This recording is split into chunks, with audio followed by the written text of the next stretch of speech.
Welcome to another edition of the Go Noles podcast. I am your host, Gregory McCoy. This podcast is by a fan for fans. I am not a journalist. I am not a reporter. I am not an insider. I do not work for a website. The majority of my content comes from me, in my opinion. Other information comes from the internet. Great win against Georgia Tech last week. You got Miami this week. You know, the preparation should be different. The mood should be different. And your offensive, defensive, and special team strategies should be different. You can't go into this game taking Miami lightly.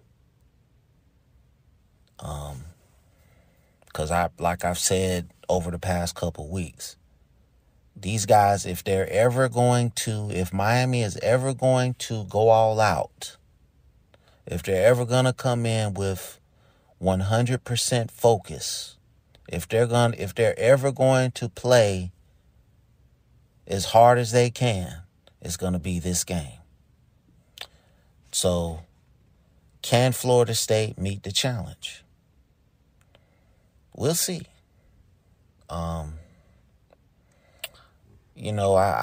I alluded to last week that Florida State would play down to Georgia Tech, and in my opinion, in the first quarter, they did.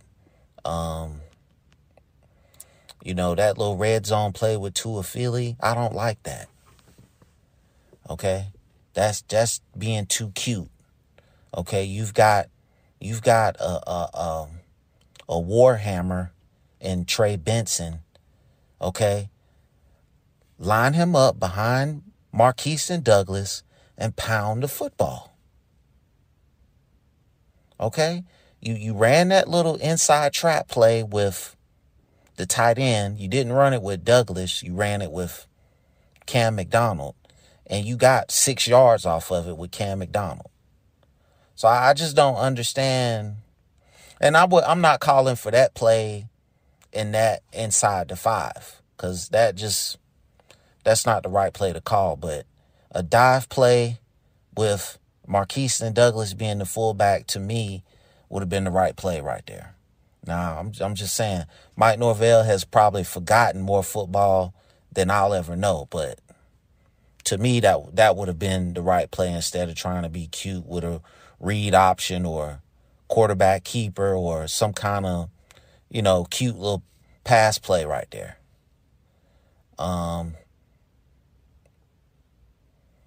The onside kick, I didn't like that. We were not prepared for that. It's like, do you do any preparation for onside kicks?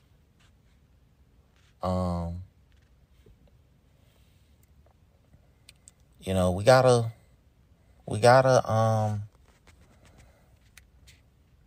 gotta get just a sense of urgency. I just don't feel like we have that sense of urgency.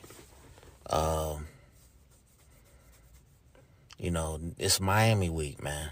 Like I said, with the exception of the blowout in the COVID year, 2 years ago, all these games have been close the last several years. So that's what I expect. I expect a 2017 type game. You know what I'm saying? And I don't like the close games. I'd rather blow Miami out of the water. But, you can appreciate competition.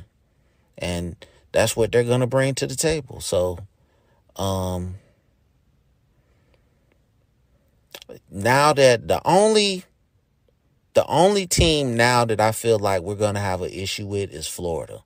Because they actually, for a period of time there, was going head-to-head with Georgia. But Georgia just pulled away because they have better offensive line talent than Florida's defensive line. So that's what eventually won out for Georgia. But Florida is a good team, man. And That's the one team that I say that we can't beat. I think we can beat Miami. Syracuse, to me, is a fraud now that they've actually played some decent teams. So I don't think that beating them is off the table. Louisiana, I think we can beat them. I think we can get to 8 wins. I can see 8 wins, 8-4. That, to me, that's what I was calling for at the beginning of the season, 7-5, 8-4. I said this team was going to lose a couple games they should have won. And, NC State was the game that they should have won to be 6-2 right now. Wake Forest is a fraud. Okay, how did Louisville beat the you-know-what out of Wake Forest? They attacked that mesh. That's what you have to do. You have to attack it. And that's what Louisville did. They forced 6 turnovers, whatever it was. And they beat the brakes off of Wake Forest. Now, we could have did that, but we didn't attack. We tried to sit back and zone, and they gutted us with the run game.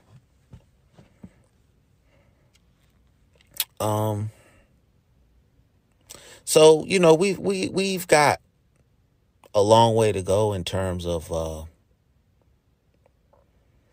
getting back to the Florida State, traditional championship football level. A famous man once said that a lot of your personnel issues can be answered with the players that you have on your roster.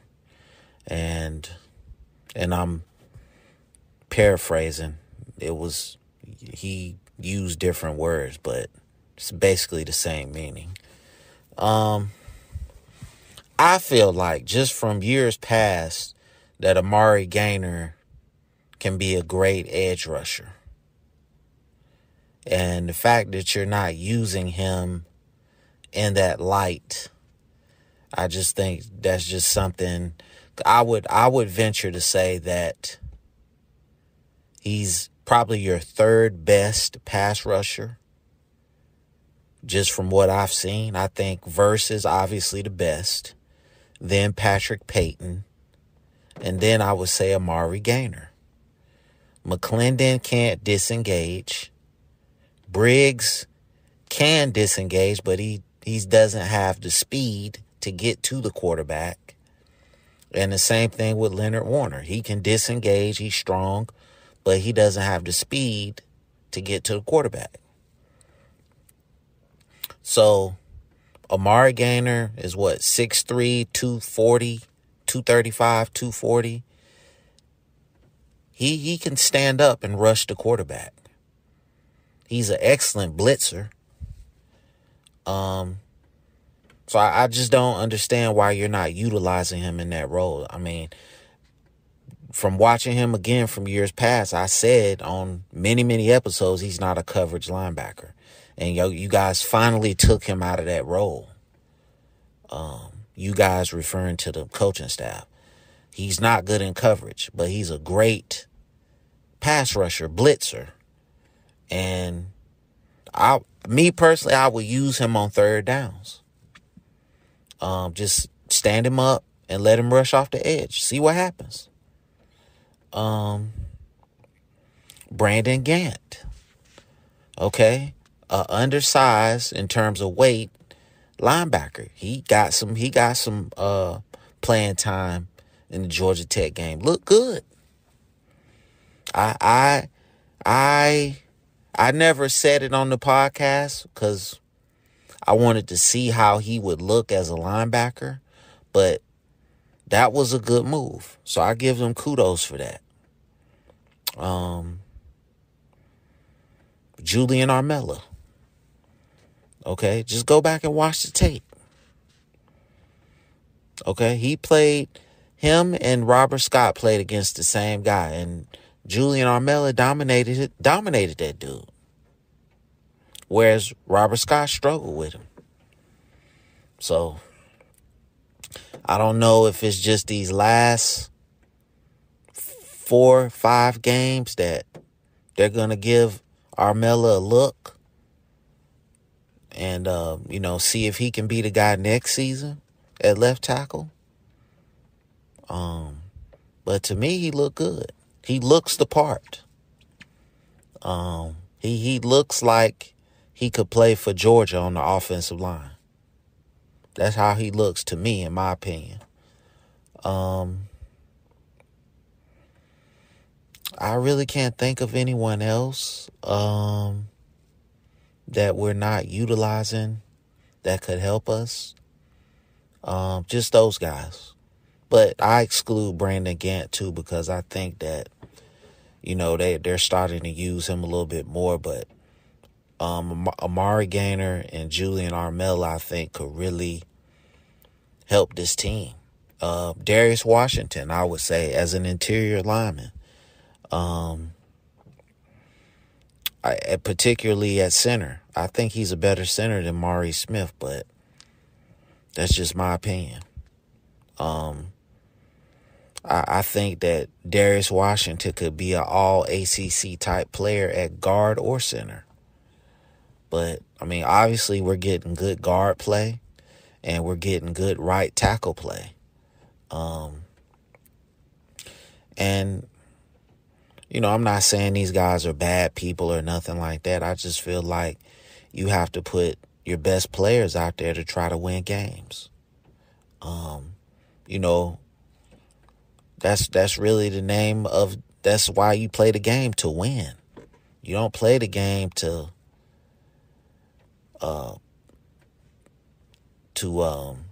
lose or to have allegiances to certain type of players, or certain players, I should say. You put the best players out there to win. In the last several years, Florida State hasn't always done that. In the Georgia Tech game, I liked how they got Johnny Wilson involved. They threw some jump balls to him. I had been calling for that. So it's just nice to see that, Tuafili also. They tried to get him a couple screens. They tried to do that little wildcat play, and it didn't work. But Tuafili might be your second or even your best most dynamic player. I think Jordan Travis is probably your most dynamic player on offense in terms of speed, agility, and playmaking ability. Then I think Tuafili is right there. I think he could be he could be a wide receiver or a running back. I really like him on offense. So I like the way they used him in the game. Ja'Kai Douglas, another one of those hybrid guys. And I think Norvell kind of likes those hybrid guys. But I'm coming to believe that Mike Norvell wants to be a running team. He wants to get the running game going and then, do some stuff off of that run game. Trey Benson was an excellent pickup. He, like I said earlier in this podcast, he's a warhammer. People just bounce off of him, man. And, I like it. He's got speed, too. He's got some moves in the open field, too. He doesn't just run with power.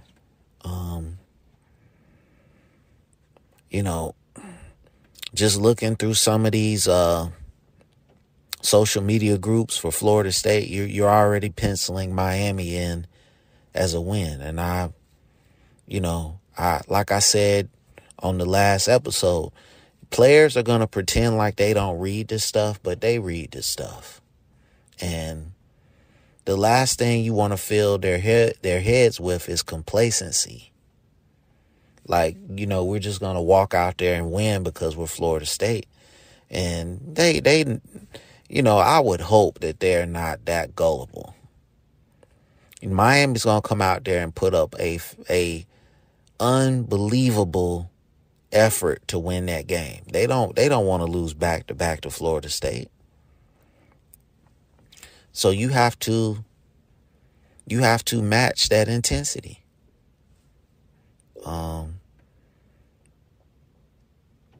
So it's still a very dangerous roster. They haven't lived up to, what they were billed to be this season, but they still got playmakers all over the field. They still have, good players in the trenches. But anytime that you have a first-year head coach, there's going to be resistance. And that's what Miami is going through right now. I mean, it's rare that you have a first-year head coach that comes in and just, balls out. I mean, I guess Lincoln Riley could be that exception. But, I mean, that's Southern California. So, a little bit different place to be. You might tend to act right when you're out in Southern California.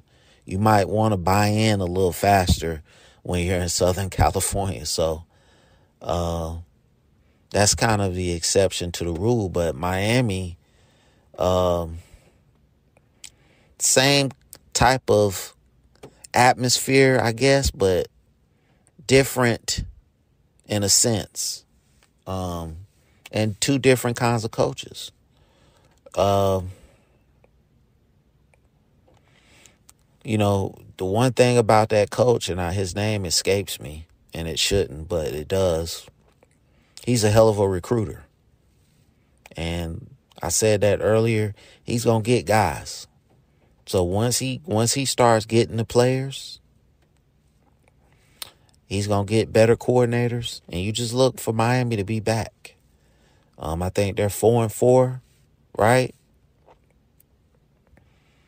Hey, man, nothing to be ashamed of there. I mean, like I said, most of the time when a new coach takes over, that first year they're going to struggle because you're basically flipping the roster and you're churning players out that are not buying in. I mean, it happened to us when Norvell took over. He had to get a lot of those guys off the roster. So, but I say all of that to say that Miami's going to be a problem down the line. So if you can get this win now and make some more headway in terms of recruiting in the state of Florida, I think that would be very beneficial to this football program. I forgot to mention Fabian Lovett. I really wanted to talk about him at the beginning of this episode, but I kind of forgot. You can see that the defense played a lot better when he was on the field. I would say he's arguably our best defensive player. Some people might say Verse. Some people might say Tatum Bethune. But I think it's Fabian Lovett. I think just the lift he gave the defense for this game was tremendous. The defensive line played a lot better. So, I don't know by the end of the season or later on this year if he's going to go pro, but he's going to be really missed. I would just, for this football team over the last 4 games, I think you got a chance to go 4-0. I think you got a legit shot. But it really, it's Miami week. It's officially, time to just, it's officially time to try to redirect, everything that you've been preaching and saying and try to channel that into an all-out effort against Miami.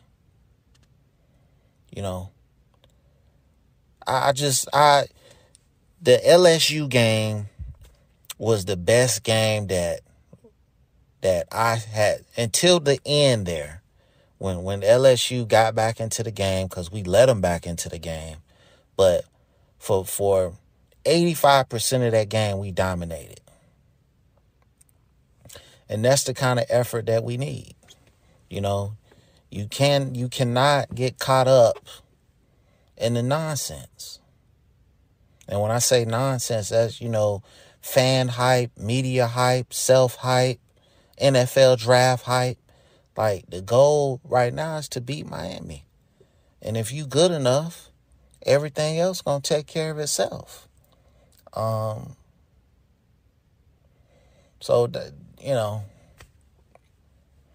I'll get into the guys that can potentially go to the NFL and be successful, after the season. But, I think that the focus right now needs to be Miami and beating them, dominating them. But you can't come in here taking that opponent lightly. Because like I said, if they're ever going to play well, if they're ever going to put forth a monumental, focused effort, it's going to be against Florida State. They don't want to lose to their rival. And the coaches know that, hey, if we lose this game, this could sway recruiting. So I would really feel like it would behoove Florida State to come out here and dominate. I think we got a pretty good team. I think we could have been special this year. If we can finish the year 9-3, that would be a very special year. Get to a bowl game, get to 10 wins. That would be phenomenal. It used to be fans in this fan base that would get upset about a 10-win season. When the last time we seen 10 wins? Against Michigan in the Orange Bowl was the last time we probably won 10, 11 games. Dalvin Cook's last year. So, I think we can be special. Or was it? It might have been his, I can't really think. Yeah. That was the last year we won 10 games. It's Dalvin Cook's last year when we played Michigan in the Orange Bowl. So, a 10-win season right now would be a dream. A 9-win season right now, it would be, for us to get back to even to that point would be phenomenal. So, I think, like I said earlier, you got to look at Armella at left tackle, or as, I think he's better than Robert Scott. I really feel like he is. I feel like Darius Washington could play center better than Maurice Smith. I feel like Amari Gaynor could give you something off the edge. I feel like you're not utilizing him at all. 6'3", almost 240 pounds. You could put him in situationally in third downs and let him rush the quarterback. So I would just like to see some slight personnel changes. I would like to see the play calling against Georgia Tech was actually very creative, very different. I liked it. And more the same. More basic stuff on defense. Nothing too creative, nothing too, exotic, just basic, fundamental defense.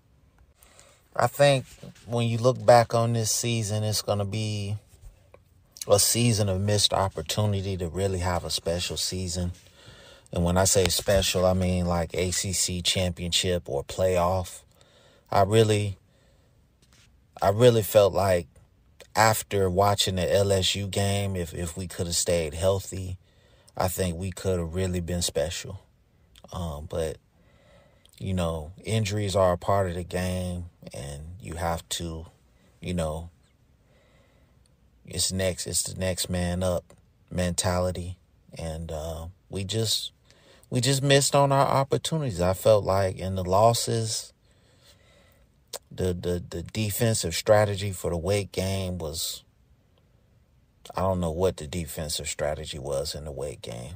NC State, we know what that game was. In Clemson, I just felt like, hey, Clemson was the better team. They made more plays.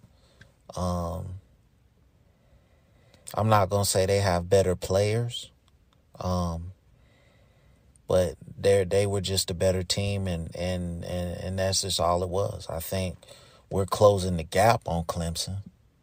I think, if we can get more depth on the offensive and defensive lines, if we can improve on those two critical areas, I think is, skill position. I think we got some great skill position guys. I think we got some good linebackers, and we just got to keep recruiting, building through the portal, and I think we can be very good in the very near future. I mean, the standard is championships, not bowl games. The standard is conference championship, national championships. And, it's been a rough 5-6 years for this program and the fans. Can we go 4-0 these last 4 games? Yeah, we can. But I don't know. Coming off that bye week, we just didn't look crisp like I thought we would. We pulled it together in the second half, and I know we had a 24-3 lead, but it was just too many mistakes, in my opinion. I just felt like we could have been that much more crisp and focused and just more attention to detail. So that's just something that this coaching staff and these players have to work on. Jordan Travis had a great game. Like I said, it all came together in the second half, but, not playing well, it didn't cost you in this game. Like some of the mistakes you made in the first half, you were still able to just get a 24-3 lead against a lesser talented team. But, when you make those mistakes against a Wake Forest or a NC State or a Clemson, you lose those games. And that's what we have to do in the future is just don't make those mistakes. And the future is bright, man. I feel a lot better about Florida State football today than I did, 9-10 months ago. So kudos to Mike Norvell. He flipped his roster. He got rid of some of the bad apples that were in this program. I think he's gotten the players that are on his team to buy in. There's no quit. And, I think once he gets that offensive line straightened out, where he has a power offensive line, and he gets that defensive line straightened out where they're dominating and there's depth in both areas, Florida State's going to be back, man. So, I didn't want this podcast to be complaining after a win. There were some mistakes that could have cost you if you played a tougher opponent, but luckily it didn't. So I'm thankful for the win. We're 5-3. We got a chance to get bowl eligible against Miami. And hopefully we can accomplish that. So, it's Miami week. I love Miami week. I love talking smack to Miami fans. So we'll see what happens.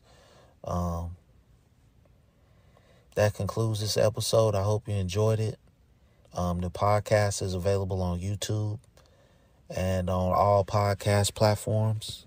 And as always, go Noles.